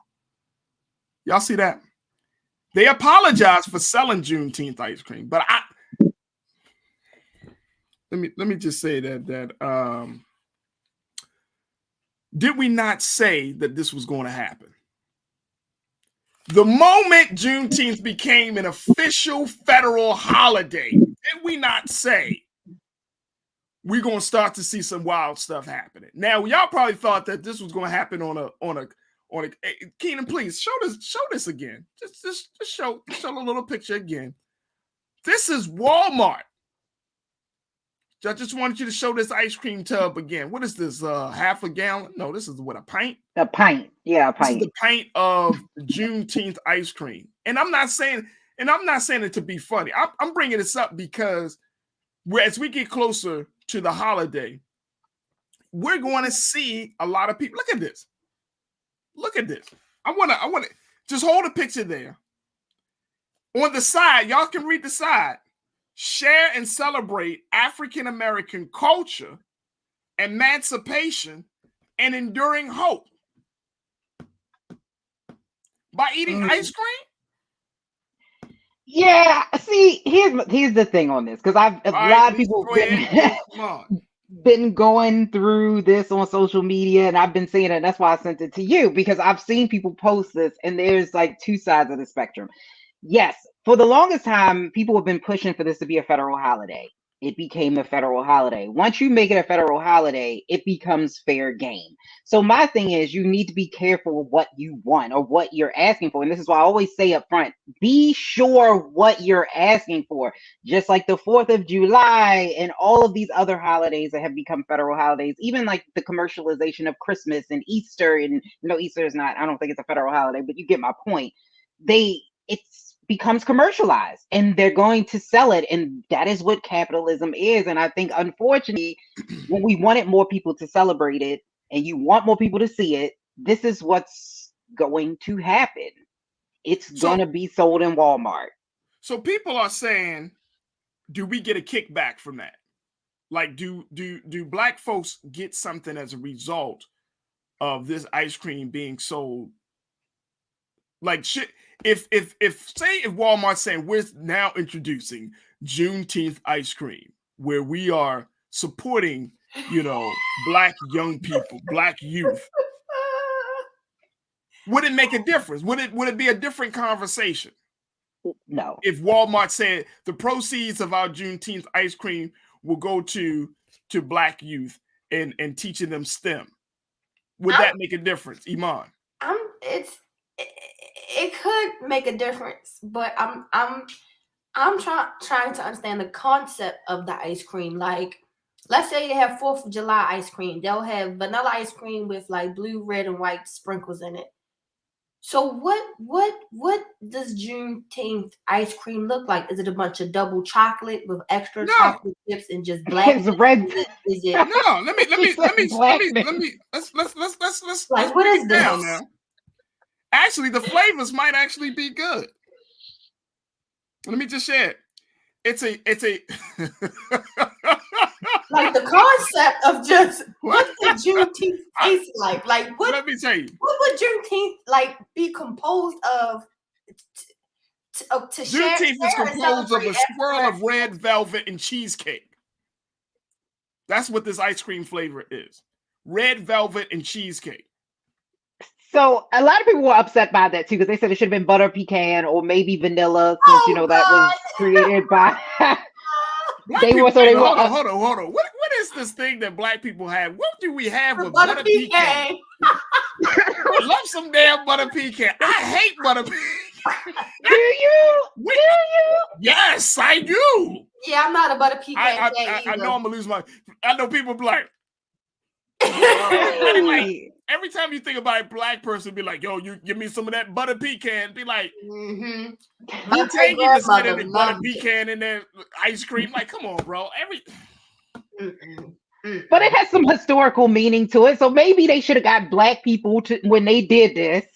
Maybe they should have had more black people in the room. Honestly, I don't think that would have made a difference. I think some people would have just been upset just in general to see this commercialized.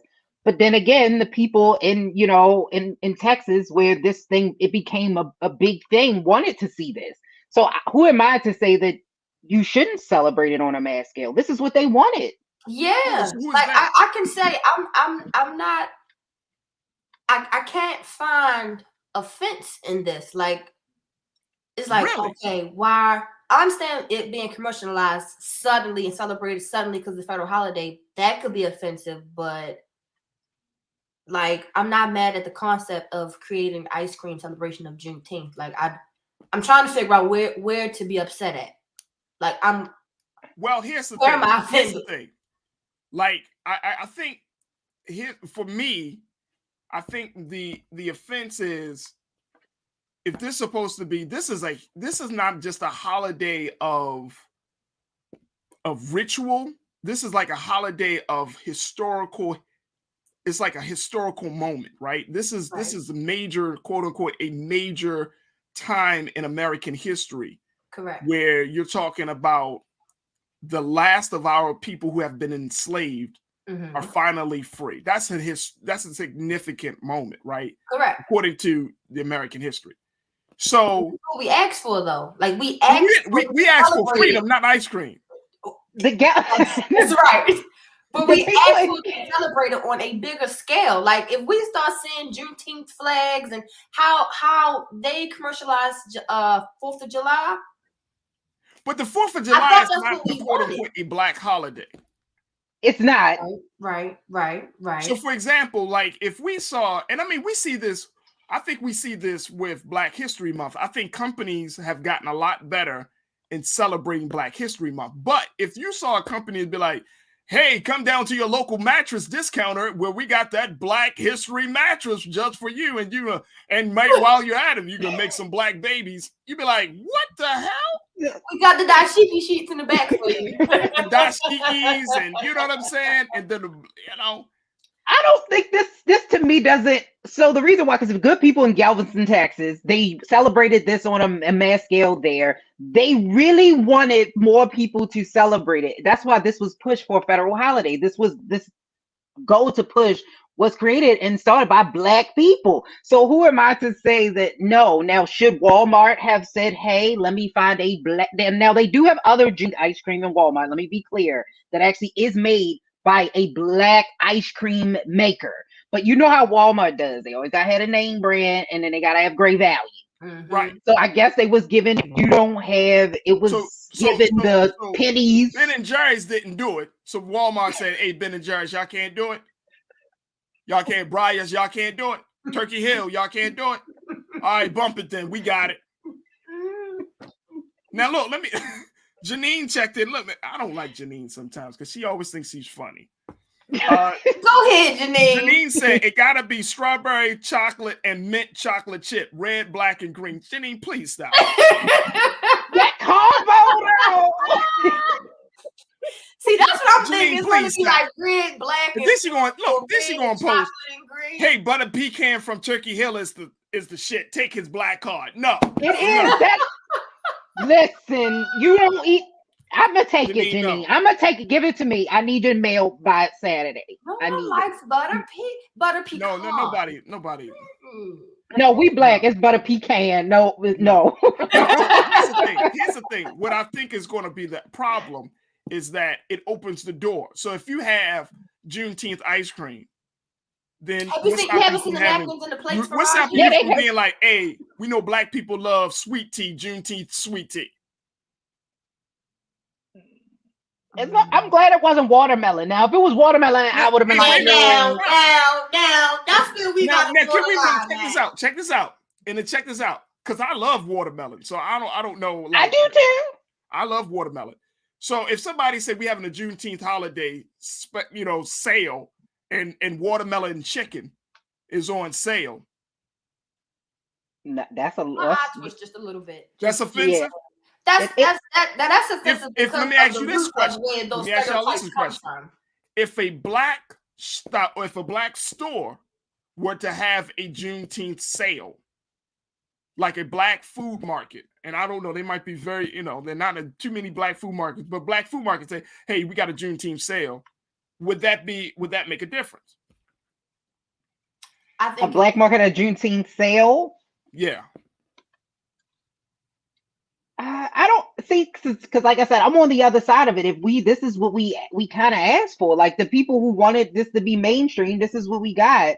And there actually is, when I was looking, there actually is a Hanukkah ice cream. That's capitalism. I'm so sorry. It said it in the comments. She says they stay appropriating our culture. There's no Hanukkah Passover ice cream. Unfortunately, capitalism is terrible. Like, they're going to capitalize. No. It's not just terrible. But black folks, our struggle has always been diminished, and we become the butt of the jokes. We do. I do agree with that. I do agree with that a lot of the times the things that come out for us, it seems rushed or not, we were not consulted. So then the stuff comes out and it's like, well, this doesn't really stand for, because if they were going to do it, at least talk to the people in Galveston and say, what flavor should this have been? What flavor are the flavors in the foods that you eat on Juneteenth? What are the, I think they should have done that and gone above and beyond instead of saying. John, yeah, but to at least to your point, I don't think we should have any type of cookouts on Juneteenth. I don't think we should make it like that. Why? What should have? I think Juneteenth is probably one of the very few holidays where we don't have to quote unquote go into celebration mode, but we should be in education mode. We should be teaching our babies about the transatlantic slave. They don't know about slavery. They don't. Trust and believe. Who don't know about slavery? Now, I'm talking about en masse. I think it's the perfect opportunity to be like, all right, y'all. July 4th, we always celebrating. Memorial Day, we celebrating. Birthdays, we celebrate for 2 years straight. You know what I mean? Depending on whose birthday it is. That is facts. You feel what I'm saying? Like, we always in celebration mode. And part of me is just like, yo, we don't have to celebrate. Let's celebrate by teaching these babies. These babies really don't know about the transatlantic slave trade. And I think we do a disservice by allowing this to be like, yeah, what we celebrating, mommy? What we celebrating, daddy? We black people were free. And it's like, they have no connection. But that's what Juneteenth is, though. Like, it was a celebration. They did. That's what it was. After it was a celebration. Go ahead, Iman. Go ahead. I say we can do both. Both. It can be a celebration because that's what it was originally. Juneteenth was a celebration. Now we all wear that we are free. We are now everybody's gotten the news that we're free. Okay, cool. But I do understand your point as far as education, because children, especially I want to say middle school down to pre-K, kindergarten, they don't get the same dose of what slavery was that we did, or Jim Crow that we did. It's much softer now. It's an ice cream version. It's the Juneteenth ice cream version of what slavery actually was, that we knew of and we were taught. So I can understand both perspectives, but make it celebration and eat. I found out a black man eating macaroni and cheese like 2 weeks ago. So I say celebrate and eat. Yeah. But my thinking is we always celebrating. And I get it. I'm trust and believe. I'm not trying to rain on anybody's parade here or anybody's picnic, but I'm just saying, when do we start educating? You know what I'm saying? Like what holiday outside of Black History Month, right? Most of us black children, they know February is Black History Month. But if we want to drive home the point that Black history is every day of the year, and then this holiday comes around, then it's like, okay, because case in point, when Memorial Day comes around, do we talk about Black soldiers? No, most likely we don't. We just see it as a day off. When 4th of July come around, do we talk about Christmas addicts? No. Some of us probably don't even know who Christmas addicts is. Right? Definitely don't celebrate. You know what I'm saying? Like we not. If these major holidays come around, this could be this is revolutionary. I'm thinking that when these major holidays come around for the country, that is also an opportunity for us to have some different conversations with our children and with each other. I mean, out of all the things, all of the ways that we can kind of, like, this country is saying, okay, Juneteenth, the end of slavery, of chattel slavery and all of these things, like, our level, it should be a day where we really edify the ancestors. It should be a day where we really educate. And I'm not trying to say there's no celebration in that, but one, this was like 2 years after the institution was officially over, right? Right. So a lot of our people were still left in that situation. And it's like, really, what are we celebrating when we didn't even get all of our people to know that the institution was over? There's nothing to celebrate. It was like, damn. It's, you know what I mean? That's how I get. It's like 2 years later, like, damn. Yeah. You know what I mean? But I don't know. Like, I just like, if the only thing that we could force America to do is to give us little trinkets like ice cream or discounts or deals or stuff like that, like, we will never be taken seriously as a people. Like, we got to force and to ask for America to and demand and say, look, like, this is an institution that you brought us in. Therefore, don't try to, you know, our reparation is 30% off of a cup of coffee, or, you know what I'm saying, some ice cream.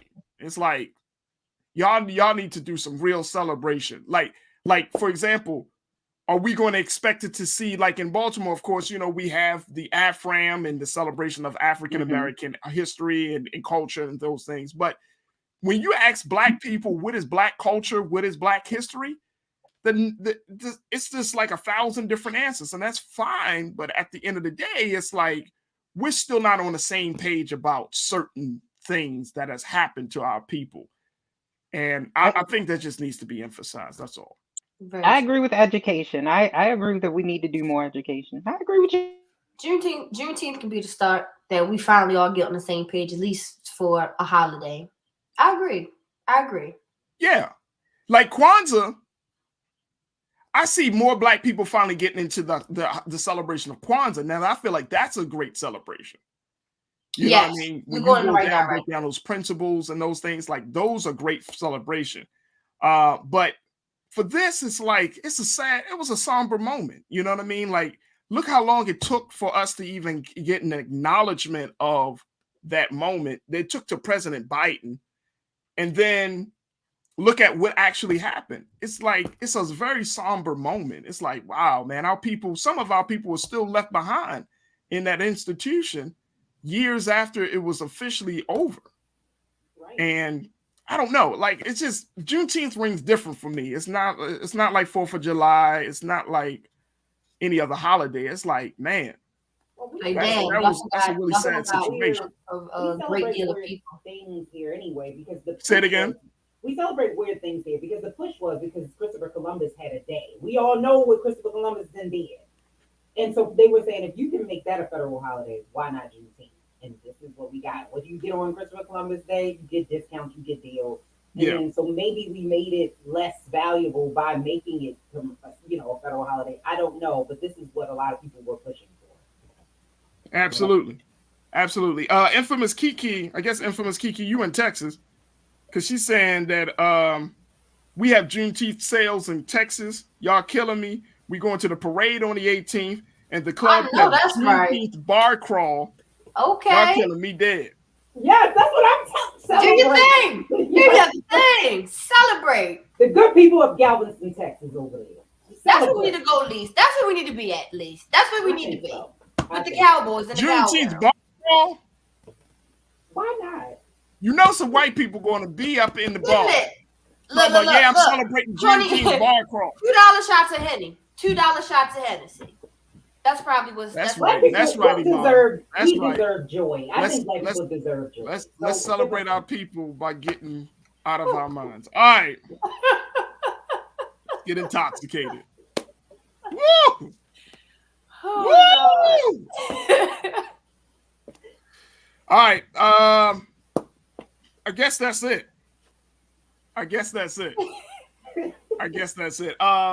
This is the other thing we want to just let folks know on a very much more serious note about this. Speaking of Texas, we kind of been keeping our eyes on what's been happening there. And initially I had said that there were 14 people injured. Well, folks, we got word 14 students were killed and one teacher is dead after this active shooter incident at Robb Elementary School in Uvalde, Texas today. So Governor Greg Abbott said that they also identified the shooter as an 18-year-old Salvador Roma, who was a student at Uvalde High School. Wow. And Salvador Roma is now dead. So 14 people, 14 students. Baby. Folks, I couldn't imagine at an elementary school. Yeah. It's too common. It's too common. Like you said, Farajii, this is happening way too much. Way too much. And he was 18. And he was 18. He was a high school student. Yeah. 14 students, one teacher dead. Man, look, my heart and prayers and our condolences, man. And I don't even care. Like, I know some of us are in our, foolishness. Sometimes we like, oh, were they black or white? It doesn't matter. It doesn't matter. They're children. They're children. They didn't go to school today thinking that they would be shot and killed. So my heart and prayers go to Texas. And I mean, look at, and we're going to have more conversations, of course, about this, but Lisa and Iman, I mean, it's like in this country, you go from one mass shooting, one great tragedy to another. 10 black people, like 14 children. It's like the daily news. It's firearm safety and firearm security. That's a whole nother conversation, but it's like we've said before, the money is what keeps it there. Why do 18-year-olds still have so much free access, or even young adults have so much free access to these guns? Like it's the money has to be taken away from this resource in order for a difference to be made. Yeah. Other than that, it's going to stay the same, unfortunately.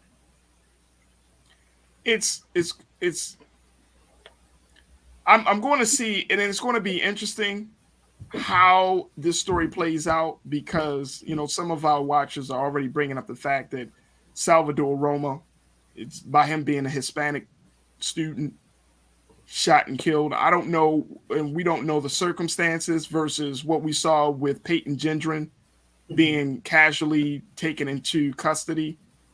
I don't know if Salvador Roma was, he could have probably been taken in custody. It could have been a situation where it was suicide by a cop. We don't know yet. I'm sure that he probably has some manifesto or some written word as to why he would commit such an atrocity. But I'm not even. It's now. He was a citizen. He was a citizen because they saw. He was a citizen. That's a great point, Lise. But then it's like we see a white male. One of our watchers, Damon, said a black male went into a school. We talked about the Asian person. Now we have a Hispanic person.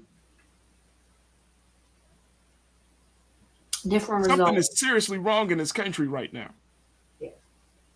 Different results. I mean, 14 children. I can't get that out of my mind. Like thinking about my son and so many babies. 14. Like that. And it's going to be interesting how the government responds. Like if they're going to go and provide some type of mental health support, because you got 14 families. I mean, man. See, this. And you know, I know people will say, well, this is the greatest country in the world. But we're producing some of the most, I mean, we're producing, this country is in a space where the human beings that from here just, we're very consistent. We don't care about life. We're very consistent when it comes to violence. If that's one thing America knows how to produce is violence. And it's as long as money is the forefront and the drive of this country, that's all that's ever going to matter. It is all a monetary value. Look, we are numbers. At this point, it feels as though we're not civilians, we're social security numbers. That's it. We're a number, a part of society. And until that monetary value moves from what's the acronym? I would say NWA. Yes. Before the funds are removed from them or some type of capacity with money, when their pockets are hit, it's not going to change. Yeah.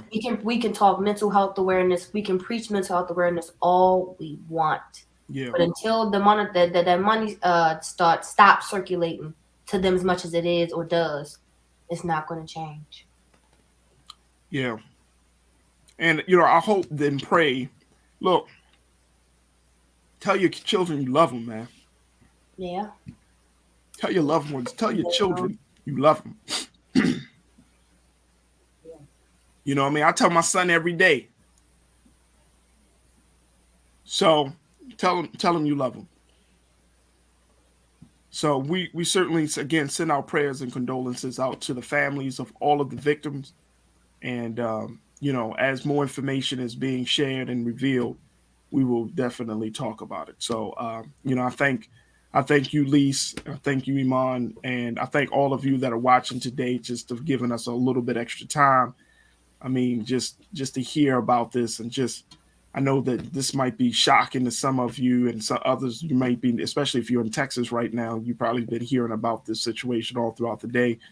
But you know, let's make a decision that we're going to do our best to take care of one another.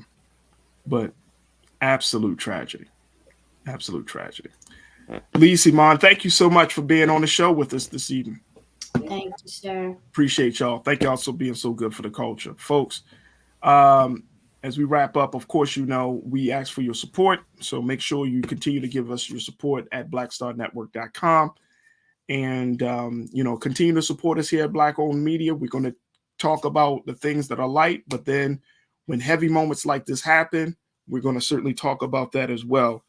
And so we want your support in funds, but certainly your eyeballs and letting people know that we are around. Stay tuned. 6 o'clock Eastern Standard Time is my big brother Roland Martin with Roland Martin Unfiltered. I'm sure they're going to have some more coverage of what happened in Uvalde, Texas today. So make sure y'all tune in. And most importantly, thank you for tuning in today to the culture. As always, never be afraid to challenge what's wrong, stand for what's right while being yourself in the process. I'm Farajii Muhammad. God willing, we will talk very soon for another edition of The Culture right here on the Black Star Network. Peace.